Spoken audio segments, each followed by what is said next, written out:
हे दोस्तों, मुझे उम्मीद है कि आप सभी अच्छे होंगे। दोस्तों, मैं आज आपको बताने जा रहा हूँ हिंदी चैप्टर बादल राग। आगे बढ़ने से पहले बता दूं कि आपने हमारे चैनल अभी तक सब्सक्राइब नहीं किया दोस्तों तो प्लीज़ कर लीजिए, क्योंकि मैं हमेशा इस तरह की इन्फॉर्मेटिव वीडियो लेकर आता रहता हूँ। तो चलिए दोस्तों, शुरू करते हैं बादल राग। ये बादल राग सूर्यकांत त्रिपाठी निराला द्वारा रचित है और इस चैप्टर में कवि ने बादलों को यानी बादल राग बादलों को क्रांति का प्रतीक मानकर सुशीष वर्दों के उद्धार की कामना व्यक्त की गई है। यानी जो कवि है सूर्यकांत त्रिपाठी निराला, इन्होंने इस बादल को क्रांति या इंग्लिश में कहे तो रेवोल्यूशन का प्रतीक माना है, जो एक नई क्रांति लाता है उसका प्रतीक मानता है। वो क्रांति कैसी, जैसे कि अगर बादल राग जैसे कि बादल बारिश कर रहे हैं और उसी बारिश उसी वर्षा से होने वाला पानी जो खेतों में जाता है, मतलब कई उपजाऊ ज़मीन पे जाता है जहाँ पे फल और फल उगने लग जाते हैं। इसी कारण मतलब कवि ने इस बादल को एक क्रांति का प्रतीक माना है। जैसे कि मतलब खाली ज़मीन पड़ी है, अगर बारिश की वर्षा धीरे धीरे वहाँ पे पड़ेगी और पानी इकट्ठा होगा और वो उपजाऊ ज़मीन बन जाएगी, तो इस प्रकार वहाँ पे फल और उसकी प्राप्ति हो सकती है। इसी प्रकार कवि ने बादलों को क्रांति का प्रतीक माना है। ये थी दोस्तों इसके संदर्भ और प्रसंग। तो अब आ जाते इसके फर्स्ट पैराग्राफ पर। जैसे कि तृतीय से लेकर फिर तक इस पद में कवि ये कहते हैं कि बादल वायु रूपी सागर, यानी बादल जो राग है एक तरह का सागर है, मतलब राग मतलब वायु, बादल की वायु रूपी सागर इस प्रकार मंडरा रहे हैं मानो अस्थाई सुखों पर अनंत दुखों की काली छाया आ गई हो। वे संसार के दुख हृदय की क्रूर विनाश का जल भरा खेल रच रहे हैं। कहने का तात्पर्य यही है कि इस संसार शोषण और असीम सुखों से परिपूर्ण है। बादल क्रांति दूत बनकर ऐसे दुख भरी दुनिया में डूबा देना चाहते हैं। कवि बादलों को वीर योद्धा की संज्ञा देते हुए कहते हैं कि हे विनाश के बादल, तुम्हारी रण नौका में क्रांति और विनाश ला देने की प्रबल आकांक्षा है। तुम्हारे गर्जन के नगनाने सुनकर धरती की कोख में छिपे हुए अंकुर नव जीवन मिलने की आशंका धरती से फलने फूलने और उमंग से सिर ऊंचा करके अधीरता पूर्वक तुम्हारी प्रतीक्षा कर रहे हैं। यानी जो उपजाऊ जमीन है उसी पर वो बादलों की यानी वर्षा की प्रतीक्षा कर रहे हैं, क्योंकि बादल आएंगे जब भी वर्षा होगी, और वो वर्षा की प्रतीक्षा करें ताकि उनमें नए उपकरण नए अंकुर फूटने लगे हैं। इसी कारण कवि ने इस बादल को एक विनाश का प्रतीक माना और एक क्रांति का प्रतीक भी माना है। हे विनाश के बादल, तुम्हारी क्रांति वर्षा से दबे हुए अंकुरों का उद्धार संभव है। कि तुम होगे जब भी ये वर्षा होगी, बादल होंगे, तभी अंकुर उसमें उगने लगेंगे, नहीं तो नहीं उगेंगे। इसलिए बार बार तुम बरसो। कवि यही कामना करता है कि बार बार बरसो बादल। कहने का तात्पर्य ये है कि क्रांति से ही दलितों का उद्धार संभव है और पूंजीपतियों का दमन संभव है। ये तो दोस्तों फर्स्ट पैराग्राफ। अब आ जाते हैं इसके विशेष पर। जैसे कि मानवीयकरण अलंकार का प्रयोग किया गया है इसमें। बादल को रण भरी बजाते हुए अंकुर को सिर ऊंचा करते हुए दिखाया गया है। और दोस्तों समीर सागर, दुख की छाया, यह रण तेरी और ये विफल के बादल, इनमें रूपक अलंकार का प्रयोग किया गया है। इनमें रूपक अलंकार का प्रयोग है। सजग सूपक में अनुप्रास अलंकार का प्रयोग किया गया है। संस्कृत निष्ठ शब्दावली का प्रयोग है। भाषा प्रवाहमयी है। अंकुरों का बादल की ओर ऊंचा सिर दिखाने का तात्पर्य में मनोक्रम दृश्य बिंब है। फिर यानी इसमें इलाज वाले में पुनरुक्ति अलंकार का प्रयोग किया गया है। ये तो दोस्तों इसके विशेष। अब आ जाते हैं इसके सेकंड पैराग्राफ पर। जैसे कि बार बार से लेकर शोभा पाते हैं तक। इस पद में कवि ये कहते हैं कि हे बादल, तेरे बार बार गरजने तथा तेरे लगातार पानी बरसने से सारा संसार भय में अपना हृदय थाम लेता है।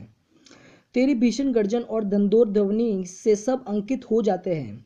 सभी को तेरी विनाश लीला में बह जाने का भय सताने लगता है। अर्थात क्रांति का स्वर सुनकर संपूर्ण संसार के लोगों में हृदय कांप उठते हैं, क्योंकि नई चीज आ रही है, नए बादल वापस बरसने लगे, तो इनमें एक क्रांति का प्रयोग हो रहा है और लोगों के हृदय इससे कांप उठने लगते हैं।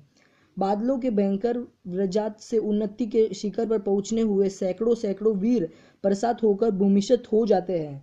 बादलों की भयंकर बिजली गिरने से गगन को छूने की स्पर्शता में लगने और ऊंचे ऊंचे पहाड़ों को कठोर शरीर तक घायल होने छलने हो जाते हैं, क्योंकि जो जितने बड़े होते हैं, जैसे कि पहाड़, ये जब जितने बड़े होते हैं उन्हें उतनी ही चोट आती है, जबकि उसी बादल की विनाशशीलता में छोटे अस्तित्व छोटे छोटे पौधे हंसते खिलाकर उगने लगते हैं। मतलब जैसे जो जितने बड़े जैसे पहाड़ बड़े हैं तो उनको उतनी चोट लगती है बादल और मतलब इनके वर्षा के कारण जल की छोटे छोटे जो पौधे होते हैं वो खिलखिलाकर बड़े प्रेम से खिलखिलाने उगने लगते हैं।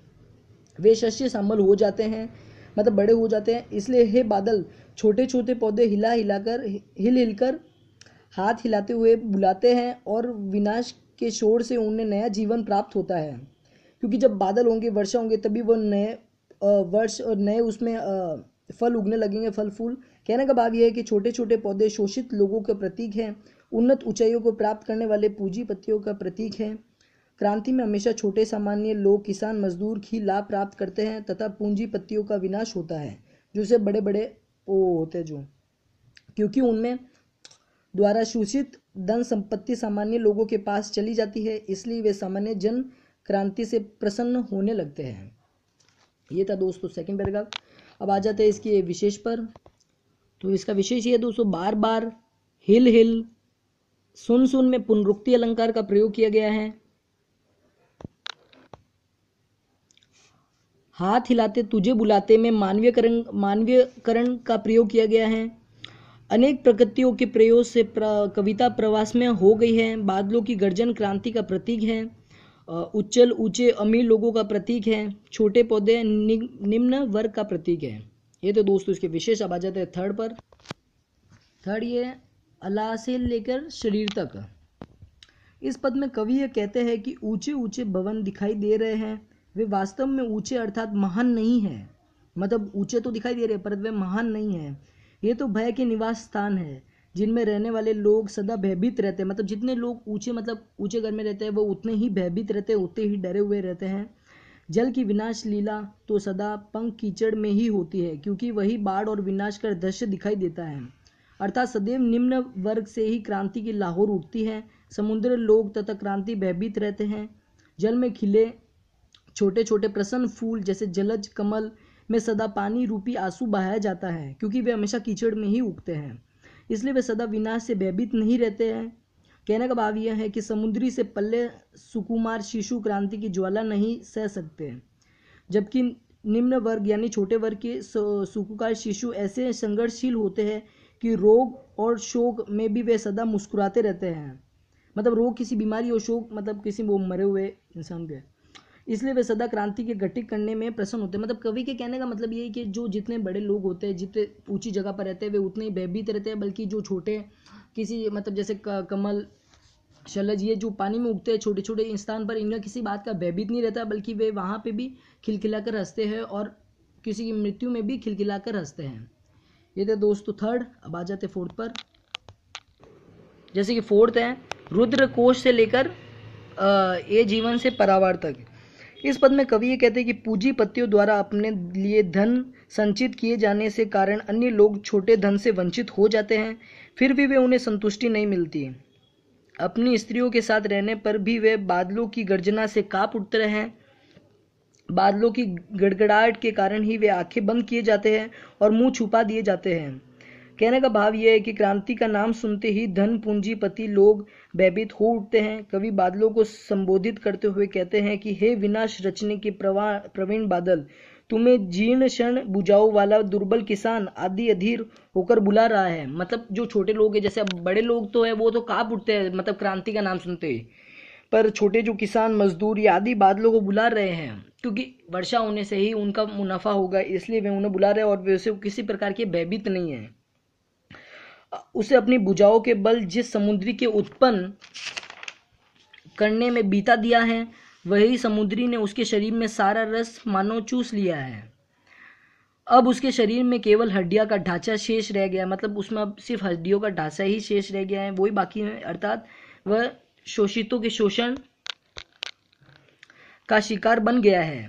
ऐसी स्थिति में भी वे बादल तू ही बरसकर उस पर कृपा करो, तुम ही ऐसी क्रांति लाओ जिससे कि वह शोषण मुक्त हो सके तथा उसकी सभी हड्डियों के पुनः रक्त और मांस वापस बन जाए, अर्थात जीवन में वापस खुशहाली आ जाए।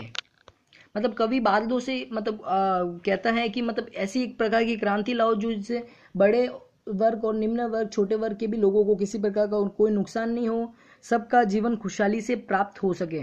जैसे छोटे लोगों का तो होता ही है, साथ ही साथ बड़े लोगों के भी मन से भयभीत मतलब डर समाप्त हो जाए बादलों के मतलब या नई क्रांति के कारण। ये थी दोस्तों इसके आप इसे वापस नोट भी कर सकते हैं, जैसे कि बादल राग, ये फर्स्ट पैराग्राफ।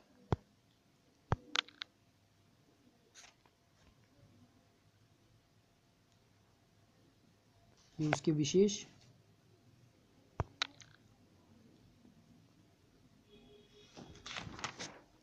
ये बाकी बचे हुए।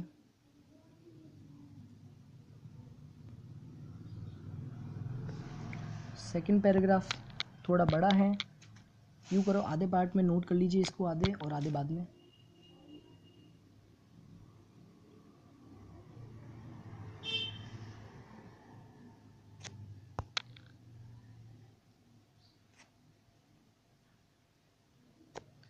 ये उसके विशेष,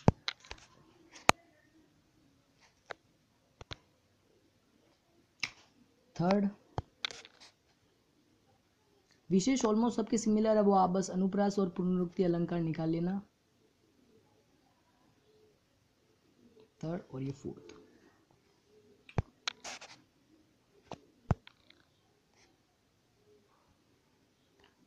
बाकी है थोड़ा। तो दोस्तों मुझे उम्मीद है आपको ये वीडियो पसंद आया होगा। वीडियो को लाइक और शेयर जरूर करें और प्लीज़ हमारे चैनल को सब्सक्राइब करना मत भूलें। जिन्होंने हमारे चैनल सब्सक्राइब कर लिया उन्हें बहुत बहुत धन्यवाद। Thanks for watching my video. जय हिंद, वंदे मातरम। फिर मिलते हैं अगले वीडियो में।